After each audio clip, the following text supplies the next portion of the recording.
ናችሁ? መምህር ዮታም እባላለሁ። ዛሬ ይዤላችሁ የቀረብኩት ለሰባትና ለስምንተኛ ክፍል የሚያገለግል ከአጠቃላይ ሳይንስ ውስጥ በዚህ ርዕስ መሰረት ቢጠየቁ እንዴት አድርገው መመለስ እንደሚችሉ አንድ ባንድ እናያለን ማለት ነው። እዚህ ጋር የዛሬው ትምህርት ርዕስ ምንድነው?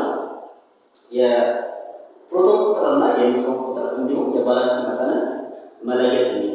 ስለዚህ እነዚህ ፕሮቶን ቁጥር፣ የኒውትሮን ቁጥር እንደገና ደግሞ የቫላንስ መጠን ለመለየት ምን አይነት ሂደት መከተል ያለባቸው የሚለው ቀለል ባለ መንገድ እናያለን። የፕሮቶን ቁጥር እና የኒውትሮን ቁጥር ውክላቸው የፕሮቶን ይሄ ነው ሙሉ ፕላስ የኒውትሮን ቁጥር ውክል ደግሞ ኤን ነው።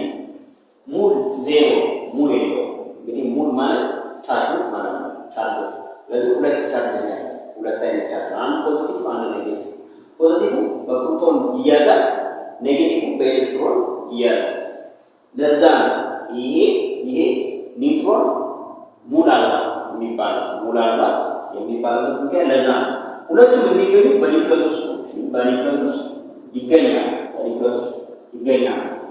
የፕሮቶን ቁጥር የኒውትሮን ቁጥር እንዴት አድርገን መፈለግ የሚቻለው ከአቶማዊ ቁጥር የሚለው ለምሳሌ የሆነ አንድ ውክል ቢሰጣችሁ፣ ይሄ አንድ ውክል ቢባል ከስር በግርጌ በኩል የሚጻፈው በዚህ የሚወከል አቶማዊ ቁጥር ነው ይባላል። አቶማዊ ቁጥር ይባላል። ቁጥር ከዚህ በኩል ደግሞ በራስ በኩል የሚገኘው ደግሞ በኤ የሚወከለው አቶማዊ መጠነ ቁስ ይባላል። መጠነ ቁስ አቶማዊ መጠነ ቁስ ይወክላል። የዚህ አካል አቶማዊ መጠነ ቁስ የሚወክለው በዚህ በኩል ነው። ከሁለቱ አቶማዊ መጠነ ቁስ ወደ የትኛው ነው? አቶማዊ ቁጥር ወደ የትኛው ነው ከተባለ አቶማዊ መጠነ ቁስ ከአቶማዊ ቁጥር በቁጥር ከፍ ያለ ቁጥር ከሆነ እሱ አቶማዊ መጠነ ቁስ ይባላል። ዝቅ ትንሽ ከሆነ ደግሞ አቶማዊ ቁጥር ይባላል። አቶማዊ ቁጥር አቀማመጣቸው በዚህ መንገድ ግን አርኬ ላይ ፕሬዲክተር ላይ ስታገኟቸው ተገልብጠው ማለት አቶማዊ ቁጥር እዚህ ጋር ነው። አቶማዊ ማለት ደግሞ እዚህ ጋር ነው። አቶማዊ ቁጥር በዚህ በኩል የሆነበት ምክንያት በፕሬዲክተር ውስጥ ለቁጥር እንዲመች ለአቀማመጥ እንዲመች እንጂ ህጉ አቶማዊ ቁጥር በንጥረ ነገሩ በስተግርጌ በዚህ በቀኝ በኩል በንጥረ ነገሩ በቀኝ በኩል ይገኛል። አቶማዊ መጠነ ቁስ ደግሞ ከአቶሙ በራስጌ በቀኝ በኩል ይቀመጣል። ከንጥረ ነገሩ ወይም ከአቶሙ በራስጌ በቀኝ በኩል ይቀመጣል። ይሄን ካወቃችሁ በኋላ የፕሮቶን ቁጥር እንዴት ነው የምንፈልገው? የፕሮቶን ቁጥር ማለት ምን ማለት ነው? አሁን ለዛሬ የማሳያችሁ ሙሉ አልባ የሆኑትን እነሱ እናያለን። ለምሳሌ የማግኔዚየም 12 24 ስለዚህ አቶማዊ ቁጥሩ ዜድ በማን ይወከላል? በ12 የአቶማዊ መጠነ ቁስ ደግሞ የሚወከለው በ20 እዚህ ጋር ሙሉ አልባ ሙሉ የሌለው ከሆነ ህጉ ሙሉ አልባ ከሆነ ህጉ ምንድን ነው የሚለው? ህጉ ሙሉ አልባ አተም ከሆነ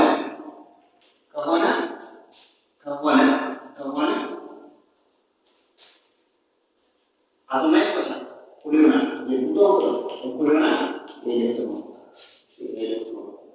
ስለዚህ በዚህ ህግ መሰረት እንደምታውቁት የፕሮቶን ቁጥር ስንት ነው ከተባለ 12 ነው። 12 አሁን የኒውትሮን ቁጥር ደግሞ ስንት ነው ከተባለ ፎርሙላ የኒውትሮን ቁጥር ለማግኘት ምንድን ነው የምታደርጉት? ከአቶማዊ ማስ ላይ አቶማዊ ቁጥሩን መቀነስ። ይህ ስትቀንሱ የምታገኙት አቶማዊ ማስ 24 አቶማዊ ቁጥር ደግሞ 12። ስለዚህ የምታገኙት ኤን ከ24 ላይ 12 ቀንሱ። ኤን ሲኳርቱት እንዲመጣ 12 ስለዚህ የፕሮቶን ቁጥር 12 ነው። የኒውትሮን 12 ነው የሚሆነው። በአጋጣሚ ነው በአጋጣሚ ነው የሆኑት እንጂ እኩል መሆን ስላለባቸው በአጋጣሚ ነው 12 ነው። ይቺ ፎርሙላ ታገለግላል። ወደፊት ስንማር በደንብ ትማራላችሁ። አንድ ጥያቄ ሊሰጣችሁ እንዴት አድርጋችሁ ቁጥር እና የኔትወርክ ቁጥር መፈለግ የምትችሉት የሚለው በዚህ መንገድ መረዳት ትችላላችሁ። በዚህ መንገድ መረዳት ይቻላል። ከዛ የሚቀጥለው የቫላንሲ ቁጥር ነው። እንግዲህ ቫላንሲ ቁጥር ሲፈለግ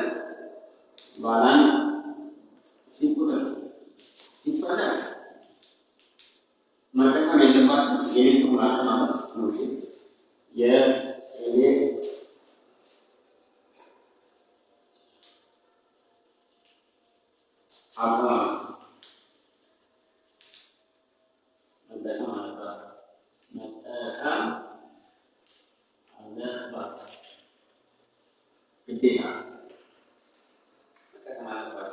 ቫላንሲ ቁጥር ሲፈለግ ከአቶማዊ ቁጥር ላይ ነው የምንጠቀሙት። አቶማዊ ቁጥር ሲደረደር ህጉ ምንድነው? የመጀመሪያው ሼል አንደኛ ሼል የሚይዘው ሁለተኛው ሼል የሚይዘው 8፣ ሶስተኛው ሼል የሚይዘው 18፣ አራተኛው ሼል የሚይዘው 32። ለሰባተኛ ለስምንተኛ ክፍል እቺ ህግ ተከተሏል። ከፍ ስትል ደግሞ ሌላ ህጎች አሉ። ስለዚህ የአቶማዊ ቁጥር ስንት ነው ያለው? እዚህ ጋር 12 አይደል? የመጀመሪያው ሼል የማግኒዚየም ሲፈለግ የመጀመሪያው ሼል መያዝ ያለበት ስንት ነው? 2 ይዛል። እቺ ተማማ ከዛ ከ12 ላይ 2 ቀን 10 ነው የሚቀረው። ስለዚህ ሁለተኛው ስንት ይዘኛል? 10 ስላለኝ 8 አልፋለሁ። 8 ስንት ቀረኝ?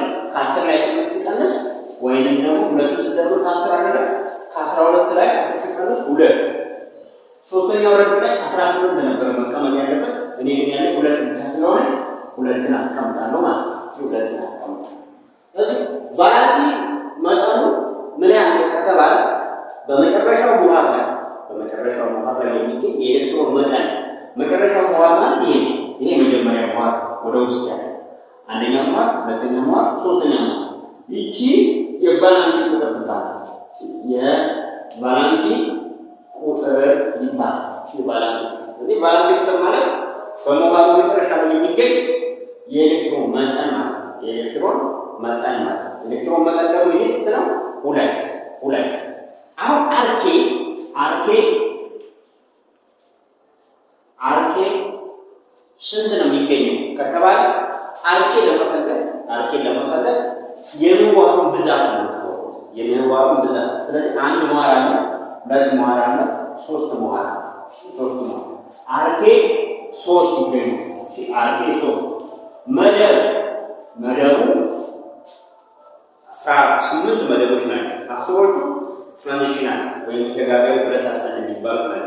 ግሩፕ ቢ የሚባሉ፣ ግሩፕ ኤ የሚባሉ ደግሞ መደበኛ ብረት አስተን